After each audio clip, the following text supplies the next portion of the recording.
नमस्कार, साधना न्यूज देख रहे हैं आप। मैं हूं आपके साथ ऋषभ राय। रुक करते हैं खबरों की ओर। इंदौर में महापौर पद के कांग्रेस प्रत्याशी संजय शुक्ला ने जनसंपर्क किया। प्रत्याशी संजय शुक्ला ने घर घर जाकर लोगों से संवाद कर समस्याएं जानी, साथ ही समस्याओं को निराकरण करने का भरोसा दिलाया। महापौर प्रत्याशी संजय शुक्ला ने कहा, उन्हें जनता का पूरा समर्थन मिल रहा है। जनसंपर्क के दौरान पता चला कि जनता बिजली पानी की समस्या से परेशान है। संजय शुक्ला ने दावा किया है कि जनता उन्हें महापौर चुनेगी। बीजेपी के कार्यकाल में विकास नहीं होने से लोग दिक्कतों का सामना कर रहे हैं। शहर में चुनावी महासंग्राम जोरों पर है। ऐसे में दोनों ही दिग्गज, चाहे बीजेपी के हों या कांग्रेस के हों, जो मेयर प्रत्याशी हैं, जनता के बीच जा रहे हैं और जनता का भरपूर प्यार मिल रहा है। इस वक्त हमारे बीच मौजूद हैं कांग्रेस के विधायक और मेयर प्रत्याशी संजय शुक्ला जी। उनसे बात करते हैं। ये जनता के बीच आप जा रहे हैं, आप सुबह से निकलते हैं, कैसे प्यार मिल रहा है, क्या उत्साह मिल रहा है, किस तरह की समस्याओं का सामना करना पड़ता है, जनता किस उत्साह है और क्या चाहती है? मैं जनता संपर्क में गया हूँ। पहली बार मैं विधानसभा कल 5 में गया था। इंदौर शहर का बहुत बड़ा दुर्भाग्य कि 140 नंबर का आईडी की स्कीम है, उसके पास में एक बस्ती है। ये उस बस्ती के अंदर ना ड्रेनेज है, ना पानी है, ना सड़क है। बेचारा जो बाथरूम वगैरह बना रहे उसका पानी भी चेंबर में इकट्ठा होता है और सबरे निकाल के वो फेंकते हैं।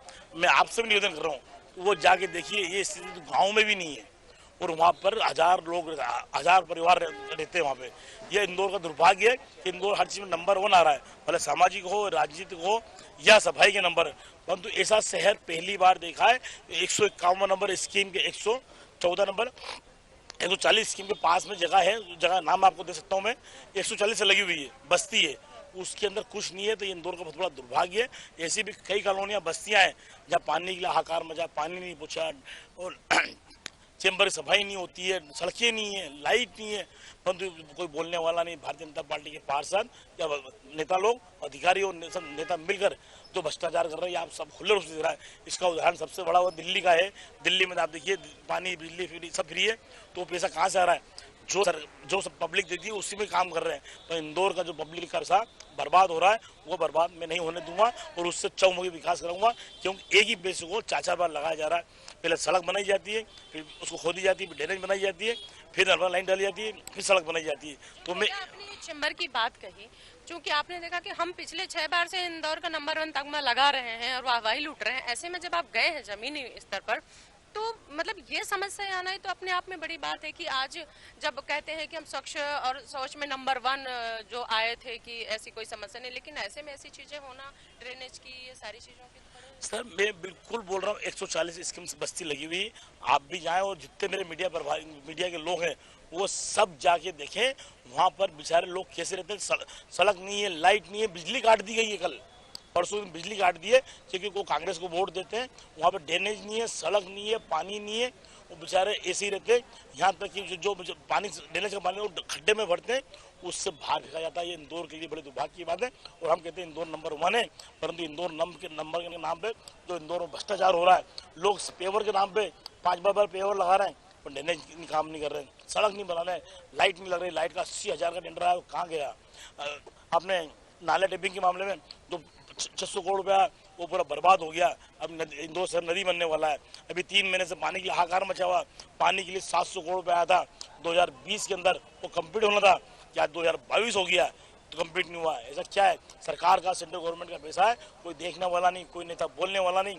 2022 में कंप्लीट होना, 2021-20 में कंप्लीट होना, ये 22 खत्म ना गया।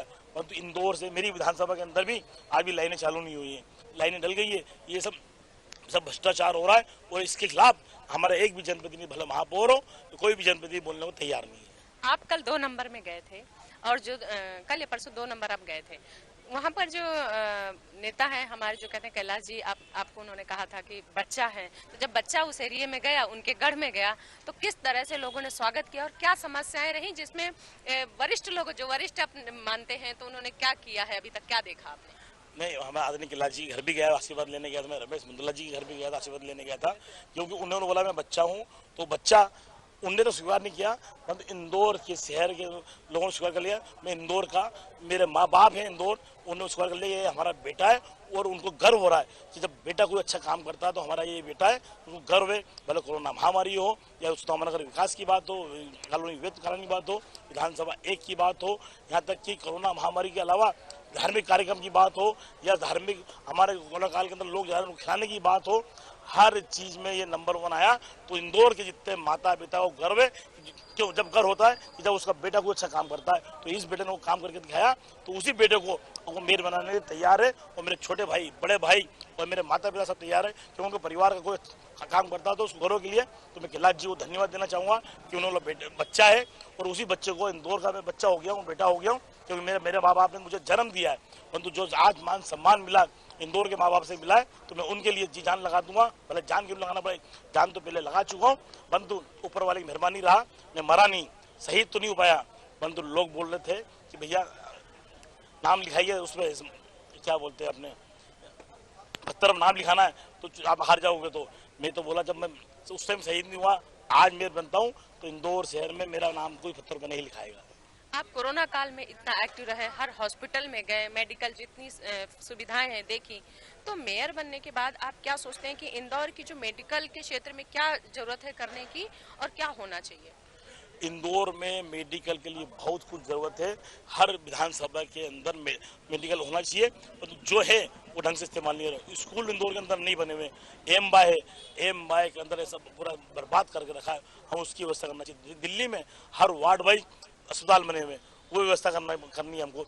हर इंदौर के जितने स्कूल है, स्कूल के नाम पे संपत्ति कर में अलग पैसा मिलता है, हॉस्पिटल के नाम पे संपत्ति कर में अलग पैसा मिलता है। उस सब फंड को ये अपने रूप से अलग उपयोग कर लेते हैं। अब जो जिसका पैसा उसी मद में जाएगा और उसी क्षेत्र का विकास होगा। इंदौर शहर में हर वार्ड में अस्पताल होगा, हर स्कूल होगा। ये क्योंकि ये करके दिखाऊंगा, क्योंकि 40% भ्रष्टाचार है और आज की तारीख में जो भी काम होता है इंदौर शहर के अंदर उसमें 40% भ्रष्टाचार हो रहा है। तो मतलब सोच लीजिए 5,000 करोड़ का बजट होता है इंदौर का, और ये लोग सिर्फ अपना विकास करने की बात करते हैं और विनाश करने के अलावा इन्हें कुछ भी नहीं करा है। एक पहली प्रायोरिटी के रूप में जब आप मेयर बन के चुन के अगर आते हैं तो पहली प्रायोरिटी क्या होगी जो आप 24 घंटे के अंदर करना चाहेंगे इंदौर के लिए? इंदौर के लिए सबसे पहले मैं उन बस्तियों के लिए जो बेचारे हमारे शहर के भिखारी भी थे वो भी टैक्स दे रहे हैं, जो मजदूर हैं वो भी टैक्स दे रहे हैं, संपत्ति कर 500 स्क्वायर फीट का संपत्ति कर माफ किया जाएगा। और 1 महीने के अंदर जो कोरोना काल लिया हो या इंदौर नंबर 1 की बात हो, इसमें हमारे सफाई मित्र जो लगातार मेहनत करें, 20 साल से उनको परमानेंट नहीं किया जा रहा है, इसलिए कि भारतीय जनता पार्टी की कुछ उनके समाज के नेता वो अपनी नेतागिरी करने के चक्कर में एक भी परमानेंट नहीं हो रहे हैं। क्यों? परमानेंट होंगे तो काम अच्छा करेंगे, ज़्यादा काम करेंगे। परंतु आज की तारीख में नगर निगम के अंदर जो प्राइवेट नौकरी लग रही है उसके अंदर अरबों खरबों रुपये भ्रष्टाचार हो रहा है, क्योंकि कागज पे आते हैं 500 लोग और काम करते हैं 100 लोग। तो वो सबसे पहले रोकूंगा। और इंदौर शहर के जो सफाई कर्मचारी है जो बस्तर कमी मैं उनको परमानेंट करूंगा। उसके अलावा ट्रैफिक की व्यवस्था 3 महीने उतार दिखाऊंगा। और उसके अलावा मैं अब आप आगे मेरी घोषणा होने वाली है, क्योंकि वो चाहूंगा तो घर से करूंगा या सरकार से कराऊंगा, कैसे भी करके दिखाऊंगा इंदौर शहर की व्यवस्था के अंदर। एक और जब बात आती है इंदौर की बात आती है तो संस्कृति की बात आती है, और आज आप देख भी रहे होंगे कि धर्म और संस्कृति की राजनीति हो रही है। ऐसे में जब हम इंदौर की बात करते हैं, माहिल्या की बात करते हैं, उनके जो विचार रहे हैं, उनकी संस्कृति उसकी बात करते हैं, अगर हम इंदौर के बदलाव की बात करें, हम नंबर 1 पर तो आ रहे हैं, लेकिन कहीं ना कहीं हम अपनी संस्कृति से पीछे जा रहे हैं। आप चूंकि शुक्ला जो परिवार है इंदौर की एक संस्कृति से जुड़ा परिवार, जब इंदौर की बात होती है, शुक्ला परिवार की बात होती है, तो आप इतने सालों में क्या बदलाव देखते हैं कि जैसे हमारे चाहे सावन के झूले हो या सावन के मेले हो या हाट हो, हम उन चीजों से दूर होते जा रहे हैं? तो इसके लिए आपकी कुछ ऐसी योजना है? देखिए, इंदौर शहर धार्मिक क्षेत्र है हमेशा, क्यों? इंदौर महाकाल ओंकारेश्वर के बीच में धार्मिक कार्यक्रम जो भी हो, भले वो होली हो या दीपावली हो या सावन हो या जन्माष्टमी, बड़ा धूमधाम मनाई जाती है। परंतु भारतीय जनता पार्टी ने ऐसा कौन सा त्यौहार मना दिया? मैं चैलेंज करता हूँ, मैं संजय शुक्ला होली का मैं त्यौहार मनाता हूँ, गणेश उत्सव त्यौहार हम मनाते हैं जिसमें लाखों रोते हैं, शिव अभिषेक हम करते हैं जिसमें लाखों लोग पूजा पाठ कराते हैं, कथाएं हम कराती हैं। और हिंदुस्तान में ऐसा कौन सा विधायक है जो अयोध्या यात्रा के लिए गया, जिसके अयोध्या की यात्रा के नाम भगवान के नाम पे सरकार बन रही है? तो आज तक मध्य प्रदेश का या हिंदुस्तान का कोई भी विधायक अयोध्या यात्रा में गया? मैं तो लगातार मेरी 7 यात्रा गई है और हर महीने 600 लोगों के साथ में लेके जाता हूँ और मैं खुद जाता हूँ। परंतु सरकार द्वारा अभी एक यात्रा भेजी गई थी, उसमें मात्र 400 लोग गए थे और पूरी विधानसभा 9 थी, मतलब एक विधानसभा से 40 लोग गए थे। ये इंदौर शहर का दुर्भाग्य। और वो लोग तो सरकार का पैसा और हमारे अपने पैसे ले जाते हैं। मैं तो अपने पैसे और सहयोग से लेके जाता हूँ और ये लोग नेतागिरी करते हैं। मैं कोई नेतागिरी नहीं करता हूँ, साथ में खाता हूँ, साथ में रहता हूँ, साथ में सोता हूँ उनके साथ। तो आप ये ऐसा हम माने, ऐसा समझें कि अब मेयर बन के आप आते हैं तो इंदौर में वापस सावन के झूले और हाट देखने को मिले? बिल्कुल होंगे, तो उसके हर अपनी जगह से, क्योंकि जो हमारे ठेले वाले उनकी व्यवस्था हमको अलग से करना। हमारे नगर के पास जगह बहुत है, हॉकर जगह बहुत सारी है। सरकार ने बोला सेंट्रल गवर्नमेंट का फंड है उसके अंदर, हमको उसकी अलग से व्यवस्था करना है, पानी की व्यवस्था करना अलग से करना।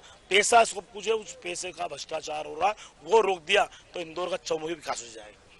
तो ये थे हमारे संजय शुक्ला जी, जो इंदौर कांग्रेस से मेरे प्रत्याशी हैं। उन्होंने इंदौर की संस्कृति और इंदौर की जो समस्याएं उन पर बाखूबी बात की। उन्होंने कहा कि अगर वो चुनकर आते हैं तो इंदौर में जो भ्रष्टाचार हुआ है, इंदौर की विकास की गंगा बहाएंगे। वहीं जो इंदौर विकास के नाम पर अपनी संस्कृति से दूर होता जा रहा है, वो संस्कृति वो वापस स्थापित करेंगे। मेरे सहयोगी अंकित शाह के साथ शीतल रॉय, इंदौर। इंदौर शहर में